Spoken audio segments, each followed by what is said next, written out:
Hi friends, പുതിയൊരു വീഡിയോയിലേക്ക് സ്വാഗതം. ഇന്നത്തെ വീഡിയോ യൂട്യൂബേഴ്സ് ആയിട്ടുള്ളവർക്ക് ഇമ്പോർട്ടൻ്റ് ആയിട്ടുള്ള ഒരു വീഡിയോ ആണ്. കാരണം പല യൂട്യൂബേഴ്സും ക്രോം ബ്രൗസർ ഓപ്പൺ ചെയ്യുമ്പോൾ പ്രോസസ്സിംഗ് എന്ന് കാണിക്കുന്നുണ്ട്. ക്രോം ബ്രൗസറിലോട്ട് പോകാൻ സാധിക്കുന്നില്ല, നമ്മുടെ യൂട്യൂബിൻ്റെ ഡെസ്ക്ടോപ്പ് വെർഷൻ എടുക്കാൻ കഴിയുന്നില്ല എന്നൊക്കെ പറഞ്ഞ് ഒരുപാട് പേര് മെസ്സേജ് ചെയ്യുണ്ടായി.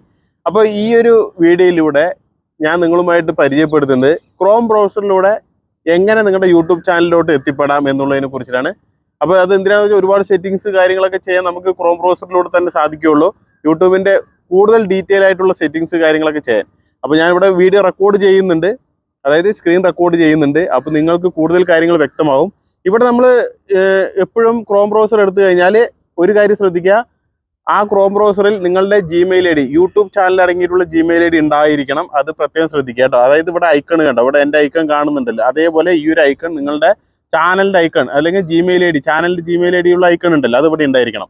അതിലാണ് നമ്മൾ ആ ഒരു ക്രോം ബ്രൗസറിലാണ് നമ്മുടെ യൂട്യൂബ് ചാനൽ ഓപ്പൺ ആവുള്ളൂ. അതുകൊണ്ട് ആദ്യം തന്നെ ഇത് പറഞ്ഞു തരാണ്. എന്നതിന് ശേഷം നമ്മളിവിടെ കണ്ടോ studio.youtube.com ഇങ്ങനെ വേണം സെർച്ച് ചെയ്യാൻ കേട്ടോ. studio.youtube.com ഇങ്ങനെ നിങ്ങൾ സെർച്ച് ബാറിൽ സെർച്ച് ചെയ്ത് കഴിഞ്ഞാൽ ഇവിടെ ഇത്തരത്തിലുള്ള ഒരു പേജാണ് വരിക. ഇവിടെ കണ്ടോ പ്രോസസ്സിംഗ് പ്ലീസ് വെയിറ്റ്. ഇത് കാണുമ്പോൾ ഒരുപാട് പേര് നമ്മുടെ അടുത്ത് ഇതുകൊണ്ടാണ് മെസ്സേജ് അയച്ചിരിക്കുന്നത്, ഒക്കെ പ്രോസസ്സിംഗ് പ്ലീസ് വെയിറ്റ് എന്നാണ്. എനിക്ക് ക്രോം ബ്രൗസറിലോട്ട് എൻ്റെ ചാനലിൻ്റെ ഡെസ്ക്ടോപ്പ് വെർഷൻ എടുക്കാൻ കഴിയുന്നില്ല, എൻ്റെ ചാനലിലോട്ട് കിടക്കാൻ കഴിയുന്നില്ല, ക്രോം ബ്രൗസറിലൂടെ എൻ്റെ ചാനലെ നോക്കി കാണാൻ സാധിക്കുന്നില്ല എന്ന് പറഞ്ഞിട്ട് ഒരുപാട് പേര് ഇത് സ്ക്രീൻഷോട്ട് എടുത്തിട്ട് മെസ്സേജ് അയച്ചു. കാരണം ഈ പ്രോസസ്സിംഗ് പ്ലീസ് വെയിറ്റ് എന്നുള്ളതിൽ ക്ലിക്ക് ചെയ്ത് കഴിഞ്ഞാൽ ഇവിടെ കണ്ടോ ഇത്തരത്തിൽ പ്രോസസ്സിംഗ് പ്ലീസ് വെയിറ്റ് ഇത്തരത്തിലുള്ള പേജാണ് വരുന്നത് കേട്ടോ. പിന്നെ ഈ പ്രോസസ്സിംഗ് പ്ലീസ് വെയിറ്റിൻ്റെ താഴെ നമ്മൾ വേറെ സ്റ്റുഡിയോ എന്നുള്ളതിലേക്ക് ക്ലിക്ക് ചെയ്ത് കഴിഞ്ഞാൽ നമ്മുടെ വൈറ്റി സ്റ്റുഡിയോ ഓപ്പൺ ആവും, അല്ലാണ്ട് ക്രോം ബ്രൗസർ ഓപ്പൺ ആവില്ല. അതായത് ഇവിടെ ഞാൻ ക്ലിക്ക് ചെയ്ത് കഴിഞ്ഞാൽ കാണിച്ചു തരാം. കണ്ടോ വൈറ്റി സ്റ്റുഡിയോ, ഏതൊക്കെയോ സ്റ്റുഡിയോ ഓപ്പൺ ആണ്, ഏതൊക്കെയോ വീഡിയോ. അതുകൊണ്ട് വൈറ്റി സ്റ്റുഡിയോ തന്നെയാണ്. വൈറ്റി സ്റ്റുഡിയോ, യൂട്യൂബിൻ്റെ ആപ്ലിക്കേഷൻ, ഇങ്ങനെ പലതിലോട്ടാണ് പോകുന്നത്, അല്ലാണ്ട് നമ്മുടെ ക്രോം ബ്രൗസർ ഓപ്പൺ ആകുന്നില്ല. അപ്പോൾ നമുക്ക് എന്താ ചെയ്യേണ്ടത് വെച്ചാൽ, ഇതുപോലെ നമ്മൾ ട്രൈ ചെയ്തിട്ട് ആകുന്നില്ല എന്നുണ്ടെങ്കിൽ പിന്നെ ഒരു കാര്യം പ്രത്യേകം ശ്രദ്ധിക്കണം. ഈ 3 ഡോട്ടിൽ ക്ലിക്ക് ചെയ്തിട്ട് ഡെസ്ക്ടോപ്പ് വെർഷനിൽ, അതായത് ഇവിടെ കണ്ടോ ഡെസ്ക്ടോപ്പ് സൈറ്റ് എന്നുള്ള ഈ ടിക്ക് മാർക്ക് കൊടുത്തിരിക്കണം കേട്ടോ. എന്നിരുന്നാലാണ് നമുക്ക് ആ ഒരു ഡെസ്ക്ടോപ്പ് വെർഷനിലോട്ട് പോകുള്ളൂ. അത് ശ്രദ്ധിക്കണം, ആ ടിക്ക് മാർക്ക് കൊടുക്കണം.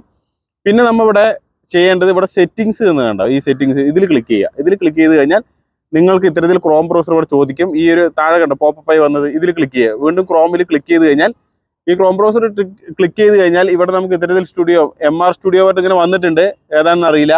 അപ്പോൾ നമ്മൾ എന്ത് ചെയ്യുക അറിയാം, വീണ്ടും ഇത്തരത്തിൽ വന്നു കഴിഞ്ഞാൽ ഇവിടെ നമ്മുടെ ഐക്കണിൽ ക്ലിക്ക് ചെയ്തിട്ട് നമുക്ക് സ്വിച്ച് അക്കൗണ്ട് എടുത്തിട്ട് നമ്മുടെ അക്കൗണ്ടിലോട്ട് വേറെ അക്കൗണ്ടൊക്കെ ഉണ്ടെങ്കിൽ അതിലോട്ട് പോകാം. അല്ലാന്നുണ്ടെങ്കിൽ യൂട്യൂബ് സ്റ്റുഡിയോ എന്നുള്ള ക്ലിക്ക് ചെയ്ത് കഴിഞ്ഞാൽ നമ്മുടെ വൈറ്റി സ്റ്റുഡിയോയിലോട്ട് പോകുന്നതായിരിക്കും. അപ്പോൾ ഇത്തരത്തിൽ വൈറ്റി സ്റ്റുഡിയോ അല്ല വേണ്ടത്, നമുക്ക് ക്രോമിലല്ലേ വേണ്ടത്. ക്രോമിൽ സ്റ്റുഡിയോ ഓപ്പൺ ആക്കാൻ വേണ്ടിയിട്ട് നമ്മൾ എന്ത് ചെയ്യുക അറിയോ, ഈ 3 ഡോട്ടിൽ ക്ലിക്ക് ചെയ്ത് ന്യൂ ടാബ് എടുക്കുക. ഒന്നും കൂടി ന്യൂ ടാബ് എടുത്തിട്ട് സ്റ്റുഡിയോ ഡോട്ട് വീണ്ടും അടിക്കുക. ഓക്കെ, സ്റ്റുഡിയോ ഡോട്ട് ഇവിടെ വന്നത് കണ്ടോ ഹെഡിങ്ങിൽ, ഇതിൽ ക്ലിക്ക് ചെയ്യുക വീണ്ടും. അപ്പോൾ ഇതിൽ വീണ്ടും നമ്മൾ ട്രൈ ചെയ്യുമ്പോൾ അത് എന്തിനാന്ന് വെച്ചാൽ, നിങ്ങൾക്ക് വന്നില്ല എന്നുണ്ടെങ്കിൽ വീണ്ടും ട്രൈ ചെയ്യാൻ വേണ്ടിയിട്ടാണ്. ഇവിടെ നമ്മുടെ സ്റ്റുഡിയോ ഓപ്പൺ ആയി. ഇത്തരത്തിലാണ് നിങ്ങളുടെ സ്റ്റുഡിയോ ഓപ്പൺ ആക്കേണ്ടത് കേട്ടോ. അതായത് ഒരിക്കൽ ട്രൈ ചെയ്ത് കിട്ടിയില്ല എന്ന് വെച്ചിട്ട് നിരാശപ്പെടേണ്ട, വീണ്ടും ട്രൈ ചെയ്യുക. വീണ്ടും ട്രൈ ചെയ്ത് കഴിഞ്ഞാൽ നിങ്ങളുടെ ഇത്തരത്തിൽ സ്റ്റുഡിയോ ഓപ്പൺ ആവുന്നതായിരിക്കും. ഇവിടെ കണ്ടോ എൻ്റെ ഈ ഒരു സ്റ്റുഡിയോ ഓപ്പൺ ആയിട്ടുണ്ട്, എൻ്റെ ചാനലിൻ്റെ ഇവിടെ ഓപ്പൺ ആയിട്ടുണ്ട്. അപ്പോൾ ഇത് വിശദമായി ഞാൻ പറഞ്ഞു തരാൻ കാരണം പലവർക്കും ഇൻ പ്രോഗ്രസ് ആണ്, പല സെറ്റിങ്സ് ഒക്കെ നോക്കിയിട്ട് അതെല്ലാം ഓപ്പൺ ആവുന്നില്ല എന്ന് കരുതണ്ടെന്ന് കരുതിയിട്ടാണ് ഇത് എങ്ങനെയാണ് പ്രോപ്പറായിട്ട് നിങ്ങൾക്ക് ഓപ്പൺ ആക്കേണ്ടത് ഞാൻ പറഞ്ഞു തന്നത്. ഈ ഒരു കാര്യം ശ്രദ്ധിക്കുക. ഓക്കെ, അപ്പോൾ ഇത്രയും കാര്യങ്ങൾ നിങ്ങൾക്ക് ഉപകാരപ്രദമായി എന്ന് കരുതലോടുകൂടി വീണ്ടും നല്ലൊരു വീഡിയോയുമായി വരുന്നവരെ എല്ലാവർക്കും ജയ് ഹിന്ദ്.